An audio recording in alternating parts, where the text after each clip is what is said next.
नमस्कार दोस्तों, stock market studies में फिर से एक बार आपको बहुत-बहुत स्वागत है। तो आज मैं एक बहुत इम्पोर्टेंट वीडियो आपके सामने लेके आया हूँ, क्योंकि मुझे बहुत दिनों से कमेंट्स आ रहा था कि सर ऐसे कोई 1-2 कंपनी के बारे में बातचीत करिए, जो कंपनी अभी फ़िलहाल के लिए 50% के आसपास डिस्काउंट में चल रहा है और कंपनी का फंडामेंटल स्ट्रॉन्ग है, कंपनी का अंदर में कुछ प्रॉब्लम नहीं है, तो कंपनी आगे बढ़ने का हाई कैपेबिलिटी हो सकते हैं। ऐसे कुछ कंपनी के बारे में चर्चा करिए। तो मैं बहुत सारे डेटा को ढूँढकर मैं आज डिस्कशन करूँगा केमिकल सेक्टर के ऊपर। बहुत सारे जो डेटा मैंने फाइंड आउट किया उसमें देखा जाए तो केमिकल सेक्टर में आज डिस्काउंट बहुत ज़्यादा है। बहुत ज़्यादा करेक्शन हुआ है केमिकल सेक्टर के ऊपर। उसमें से 2 कंपनी का मैंने चूज़ किया और दोनों ही small cap and medium type categories में है। तो जो मार्केट कैप का इसका इसका है, वो स्मॉल कैप टाइप है और मीडियम कैटेगरीज़ के हिसाब से है। तो केमिकल इंडस्ट्रीज़ का ग्रोथ बहुत तेज़ी से होने वाला है और फ्यूचर में और भी ज़्यादा केमिकल का डिमांड बढ़ने वाला है।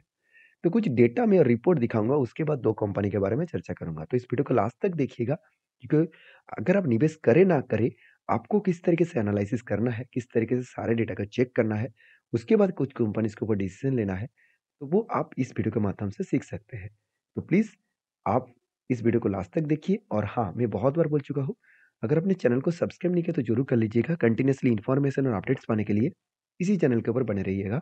उसके साथ-साथ आप टेलीग्राम्स को जॉइन नहीं किया, वो भी कर सकते हैं, जहाँ पे आपको सारे लिंक्स और अपडेट मिल जाएगा। मतलब कोई भी डेटा आपको मार्केट रिलेटेड आपको चाहिए, तो वो डेटा आपको वहाँ पे मिल जाएगा। तो सबसे पहले मैं कंपनी के ऊपर कुछ चार्ट पैटर्न दिखाना चाहूँगा। देखिए केमिकल इंडस्ट्रीज़ मार्केट साइज़, 2019 में मार्केट साइज़ था 178 बिलियन के हिसाब से और यूएसडी बिलियन के हिसाब से 2020 में 194, 2021 में 212 और अभी देखिए करंट तो 2023 में 254, 2025 तक हो जाएगा 304 billion dollar, US billion dollar. और जो सीएजीआर के परसेंटेज में ग्रोथ हो रहा है, मतलब ईयर ऑफ ईयर बेसिस में जो परसेंटेज का ग्रोथ हो रहा है वो 9.3% के आसपास, एक हाई लेवल का ग्रोथ देखने को मिला है। अभी एक डेटा मैं आपको दिखाना चाहूंगा, वो डेटा आपको देखकर आपको शायद हैरानी होंगे। ये एक्सपेक्ट किया जा रहा है कि केमिकल्स एंड पेट्रोकेमिकल्स जो कंपनी है उसका जो डिमांड है, एक्सपेक्ट किया जा रहा है nearly US dollar 1 trillion by 2040 के आसपास। तो 2040 के आसपास 1 ट्रिलियन के आसपास पहुंचने वाला है, तो हाई ग्रोथेबल होने का चांसेस है। तो इसीलिए जो जो कंपनी आज सस्ते में आपको माल दे रहा है, उस कंपनी के ऊपर आज से फोकस होना चाहिए। आज से उस कंपनी के ऊपर कुछ डिसीज़न लेना चाहिए। देखिए, मैं तो डिसीज़न ले चुका हूँ। आपके सामने मैं सारी चीज़ों को शेयर करूँगा, तो प्लीज़ इस वीडियो को कंटिन्यू करिए। तो जो फर्स्ट कंपनी के बारे में चर्चा करूँगा, उसका नाम है फाइन ऑर्गेनिक। देखिए, fine organic one of my favourite company है। मैं क्यों फेवरेट बोल रहा हूँ, चलो मैं आपको बता देता हूँ। देखिए, company celebrating 50 years of green chemistry के ऊपर सेलिब्रेशन, मतलब कंपनी 50 साल पुराना हो चुके हैं और कंपनी के जो बिज़नेस प्रोडक्ट है आप देख सकते हैं। चलो मैं एक बार आपको बिज़नेस प्रोडक्ट आपको यहाँ पे दिखा देता हूँ और भी क्लियर हो जाएगा। देखिए, फूड जो इंग्रीडिएंट है, फूड इंग्रीडिएंट का मतलब क्या है? आप कोई भी बेकरी फार्म हो, कोई भी चॉकलेट्स हो, कोई भी कुकीज़ हो, वो उसको बनाने के लिए केमिकल्स का बहुत ज़्यादा यूज़ किया जाता है। आपको कहा जाता है तो चॉकलेट किंग, मगर एक्चुअली वो चॉकलेट नहीं होता है। चॉकलेट थोड़ा-सा मात्रा में चॉकलेट है, बाकी ज़्यादा से ज़्यादा मात्रा में आपको केमिकल्स से बना हुआ चॉकलेट मिलता है। इसलिए मैं बार-बार बोलता हूँ, बच्चे को वो चीज़ों से दूर रखिए, जो चीज़ों में ज़्यादा से ज़्यादा केमिकल्स हैं। क्योंकि आज आपको शायद लग रहा है कि बच्चा अच्छा खासा चॉकलेट खा रहा है, बिस्किट खा रहा है, तो कोई बात नहीं, बाद में वही बच्चे के कम ऐज में जैसे डायबिटीज़ जैसे चीज़ देखने को मिल जाते हैं, बहुत सारे अलग-अलग डिज़ीज़ देखने को मिल जाते हैं। तो प्लीज़ बच्चे को दूर रखिए इस तरीके से प्रोडक्ट खाने में। तो आप कहेंगे सर प्रोडक्ट खाने में आप मना कर रहे हैं, तो इस कंपनी का ग्रोथ कहाँ से होगा? देखिए, जो लोग तम्बाकू बेचते हैं, वो सिगरेट के पैकेट के ऊपर तो कैंसर का पिक्चर भी दे के रखे हैं। तो फिर भी क्या सिगरेट का बिज़नेस कम हुआ है? और भी ज़्यादा ग्रोथ हुआ है। कहने का मतलब है, हर कोई तो बोलते रहते हैं, तो मैं भी बोल दिया। देखिए, मेरे भी बच्चे हैं, तो इसलिए मैंने भी बोल दिया। तो सावधान रखिए। देखिए, बाकी आप बच्चे के लिए सब कुछ कर रहे हैं, घर के लिए सब कुछ कर रहे हैं और आप अभी तक बैचलर हैं, तो आपके लिए मैं ज़रूर कहूँगा, तो आप कुछ खाने-पीने का चीज़ को ध्यान में रखिए, क्योंकि देखिए इन्वेस्ट आप कर रहे हैं लॉन्ग जर्नी के लिए। तो लॉन्ग टर्म के लिए आप ये सोच रहे हैं कि मैं जब मेरा ऐज हो जाएगा तब मैं बैठकर उसी इन्वेस्टमेंट के हिसाब से मैं मुझे बैठकर ही सब कुछ पैसा मिलेगा और मैं एन्जॉय कर पाऊँ। तो उसके लिए आपका हेल्थ भी तो ठीक होना चाहिए ना। तो देखिए कंपनी के नेक्स्ट जो प्रोडक्ट है वो है पॉलीमर। पॉलीमर प्रोडक्ट मतलब जो प्लास्टिक वगैरह हो गया, जो मतलब कोटिंग्स वगैरह हो गया, तो इस तरीके से प्रोडक्ट्स को बनाता है। उसके साथ-साथ पर्सनल केयर मतलब जो कॉस्मेटिक्स हो गया, ऑयल्स हो गया, इस तरीके से प्रोडक्ट्स भी कंपनी बनाते हैं। मतलब प्रोडक्ट्स के केमिकल्स भी कंपनी बनाते हैं। साथ ही साथ company animals health care sorry animals nutrition मतलब जो एनिमल्स का खाने-पीने का चीज़ है, जिसमें ग्रोथ होता है, उसका ग्रोथ होता है और गाय उस खाने को चारा को खाने के बाद ज़्यादा से ज़्यादा दूध भी देते हैं और इस तरीके से एनिमल का जो न्यूट्रिशन है, वो भी इस कंपनी बनाते हैं। उसके साथ-साथ आप देखेंगे कोटिंग जो पेंट इंडस्ट्रीज़ में लगाए जाते हैं, उसके भी केमिकल्स कंपनी बनाते हैं, उसके साथ-साथ अदर्स इंग्रीडिएंट। तो कंपनी के प्रोडक्ट देखकर आपको समझ में आ चुकी है कंपनी किस तरीके से ग्रोथ कर रहा है और सबसे इम्पोर्टेंट पॉइंट क्या है, अभी मैं आपके साथ शेयर करूँगा। वो देखने में आपको बहुत अच्छा लगेगा। कंपनी का ग्रोथ टोटल ज़्यादा से ज़्यादा कंपनी का जो वेयर हाउस है, वो यूएस और यूरोप में है और आज यूरोप का जो डिमांड है मार्केट में मतलब यूरोप में जो बेचे जाने वाला था प्रोडक्ट था केमिकल्स का, उसका डिमांड कम हुआ है। इसके लिए कंपनी के बिज़नेस में थोड़ा-सा इम्पैक्ट आया। अभी देखिए कंपनी सिर्फ इंडिया इंडिया से देखा जाए तो साउथ अफ्रीका, अरब कंट्रीज़ में, साथ ही साथ ऑस्ट्रेलिया, साथ ही साथ चाइना, उसके बाद यूरोप कंट्रीज़ में और नॉर्थ अमेरिका, साउथ अमेरिका दोनों जगह पे आपको बिज़नेस देखने को मिलेगा। टोटल कंपनी का प्रोडक्ट है 470 के आसपास और एंड ऑफ यूज़र 5000 के आसपास है। टोटल कंपनी की डिस्ट्रीब्यूटर नेटवर्क है 850 के आसपास, साथ ही साथ डिस्ट्रीब्यूटर्स है 180 के आसपास।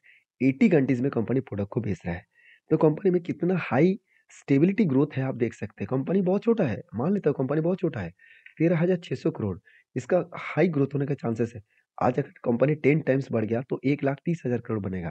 तो क्या उस कंपनी का ग्रोथ कहाँ से कहाँ जाएगा आप सोचिए। तो कंपनी के परफॉर्मेंस के बारे में बात करूँ तो आप देखेंगे तो कंपनी का पी रेशियो सस्ते में है और आरओसी आरओई बेस्ड है, इनकम भी ज़बरदस्त है, डेब्ट ज़ीरो है, इनकम भी जब हाथ में कैश भी है और प्रोमोटर के पास होल्डिंग्स भी ज़बरदस्त है। प्रॉफिट एंड लॉस आपको साल भर की बता दूँ तो सेल्स में कोई भी कमियाँ देखने को नहीं मिलेगा। थोड़ा-सा करेक्शन हुआ है क्योंकि केमिकल्स का मार्केट में डिमांड कम हुआ तो थोड़ा-सा करेक्शन हुआ। एक्सपेंस कंटिन्यू कंपनी कर रहा है। कंटिन्यू एक्सपेंस को मेंटेन किया उसके बाद कंपनी का प्रॉफिट मार्जिन लगातार बढ़ते चले गए। तो अलग लेवल का कंपनी का प्रॉफिट मार्जिन देखने को मिले और sales growth, profit growth, return of equity, percentage of return सब कुछ आपको बेस्ट दिखेगा। सिर्फ 1 साल में कंपनी के ऊपर कुछ ग्रोथ खास नहीं है क्योंकि 1 साल में ही कंपनी का हालत खराब हुआ है। तो बैलेंस शीट के बारे में चर्चा करूँ तो बैलेंस शीट भी अच्छा दिखेगा। जैसे रिज़र्व लगातार बढ़ते चले गए, कर्ज़ा एकदम ना के बराबर है, फिक्स्ड एसेट भी बढ़ा और उसके साथ-साथ कंपनी के बिज़नेस के ऊपर इन्वेस्टमेंट भी बढ़ा। तो एज़ अ इन्वेस्टर देखिए, जो लोग सोच रहे हैं कि इन्वेस्टर क्या कर रहा है? देखिए इन्वेस्टर कोई माल बेचने के लिए तैयार नहीं है। इंस्टीट्यूशन से लेकर एफएस पब्लिक सब कुछ इस कंपनी के ऊपर निवेश करके रखे हैं। तो रही बात इस कंपनी के चार्ट पैटर्न्स का तो फाइनली चार्ट पैटर्न मैं आपको दिखा दूँ, तो टॉप लेवल में इसका टॉप था करीबन 7330 रुपीज़ के आसपास और आज चल रहा है मैं जब वीडियो बना रहा हूँ देखिए जब आप वीडियो देखेंगे शायद वो चेंज हो सकते हैं, अराउंड 4440 रुपीज़ के आसपास। तो टॉप लेवल से अगर मैं टॉप लेवल से इसका करंट सिचुएशन तक देखूँ, तो ऑलमोस्ट 42% के आसपास करेक्शन हो चुके हैं। तो इस बात को मैं ज़रूर कहूँगा कि इससे अच्छा कंपनी आपको शायद ना मिले, तो इस कंपनी के ऊपर एक बार रिसर्च करिए, उसके बाद कुछ डिसीज़न ज़रूर लीजिए। नेक्स्ट जो कंपनी है उसके बारे में चर्चा करूँ, उसका नाम है क्लीन साइंस एंड टेक्नोलॉजीज़। ये भी मेरी एक पसंदीदा कंपनी है। इसके ऊपर पसंदीदा क्यों है, उसके बारे में चर्चा करूँ तो कंपनी का प्रोडक्ट देखिए। पहली प्रोडक्ट जो है परफॉर्मेंस केमिकल, अभी परफॉर्मेंस केमिकल कहाँ पे लगते हैं? देखिए जो पेट्रोकेमिकल्स है, साथ ही साथ और बहुत सारे इंडस्ट्रीज़ है, जहाँ पे परफॉर्मेंस केमिकल का यूज़ किया जाता है। तो इंडस्ट्रीज़ में जब केमिकल्स का यूज़ किया जाता है, तो उसका डिमांड बहुत ज़्यादा है, क्योंकि इंडस्ट्रीज़ तो बंद नहीं होने वाला है, इंडस्ट्रीज़ तो बढ़ रहा है और इकोनॉमिकली इंडिया का ग्रोथ हो रहा है, तो इंडस्ट्रीज़ और भी बढ़ेंगे, तो परफॉर्मेंस केमिकल्स का डिमांड और भी ज़्यादा बढ़ने वाला है। तो जो लोग सोच रहे हैं कि आज मार्केट में केमिकल्स का डिमांड कम हुआ है, तो और भी ज़्यादा गिरेगा, ऐसे बिल्कुल नहीं। एक बड़े एनालिसिस ने एक बहुत सारे एनालिसिस ने यही कहा कि 2025 के बाद केमिकल्स प्रोडक्ट का जो डिमांड है, वो फिर से बढ़ता हुआ देखने को मिलेगा। और उसके बाद सेकंड जो प्रोडक्ट है वो है फार्मास्यूटिकल और एग्रो केमिकल्स मतलब फार्मास्यूटिकल प्रोडक्ट्स और एग्रो केमिकल्स के ऊपर भी कंपनी का अच्छा खासा अच्छा खासा बिज़नेस भी है। उसके साथ एफएमसीजी सेक्टर के ऊपर भी कंपनी केमिकल्स को बेचते हैं। तो कंपनी का जो प्रोडक्ट है, वो अलग लेवल का है और साथ ही साथ कंपनी का टोटल बिज़नेस में एम्प्लॉइज़ कितना है, 1000 से ऊपर है। कस्टमर कितना है, 500 से भी ज़्यादा है और कितना प्लांट्स है, 1400 से भी ज़्यादा प्लांट्स कंपनी बना चुके हैं। और सबसे इम्पोर्टेंट पॉइंट चलो मैं आपको दिखाता हूँ कंपनी का ग्रोथ। कंपनी का रेवेन्यू की ग्रोथ कहाँ-कहाँ पे हुआ? आप देखेंगे तो परफॉर्मेंस केमिकल्स के ऊपर सबसे ज़्यादा है। मैं पहले ही बोल चुका हूँ, परफॉर्मेंस केमिकल के लिए इसलिए है क्योंकि वो इंडस्ट्रीज़ में लगते हैं। तो 67% का ग्रोथ है अभी इस साल में, जो पिछले बार 68% था। और फार्मास्यूटिकल इंडस्ट्रीज़ में पहले 21% था, वो घट के हो चुके हैं 19%। और एफएमसीजी में 11% था, वो बढ़ के हो चुके हैं 14%। तो रेवेन्यूज़ का तो अच्छा ग्रोथ हुआ। अभी जियोग्राफिकली मतलब ग्लोबली मार्केट में किस तरीके से ग्रोथ है? देखिए सबसे ज़्यादा डोमिनेट कौन कर रहा है? चाइना। क्योंकि चाइना कितना कर रहा है? 20%। और इंडिया कितना? इंडिया उसको बीट कर चुके हैं 36%। तो अलग लेवल को चाइना को भी बीट कर चुके हैं। चाइना जो केमिकल्स के ऊपर बहुत ज़्यादा उछल रहे थे, मुझे लगता है फ्यूचर में वो उछलना बंद हो जाएगा। क्योंकि चाइना डिस्काउंट में माल बेचकर बहुत बड़ा गलती कर दिया कि उसका जो इन्वेंटरी है, वो तो फिर से नया स्टार्ट हो रहा है, मगर उसका बिज़नेस के जो इम्पैक्ट बड़ा पड़ा, वो अभी झेलना उसको पड़ेगा। तो इंडियन मार्केट उसी बेसिस में ग्रोथ होगा, क्योंकि चाइना मार्केट अभी कमज़ोर पड़ेगा, उसके बाद इंडिया का ग्रोथ होगा। देखिए पिछले सालों में तो इंडिया में जो टोटल केमिकल का जो डिमांड है, जियोग्राफिकली जो रेवेन्यू आ रहा है, वो 29% था, अभी इंडिया में 36% का देखने को मिला।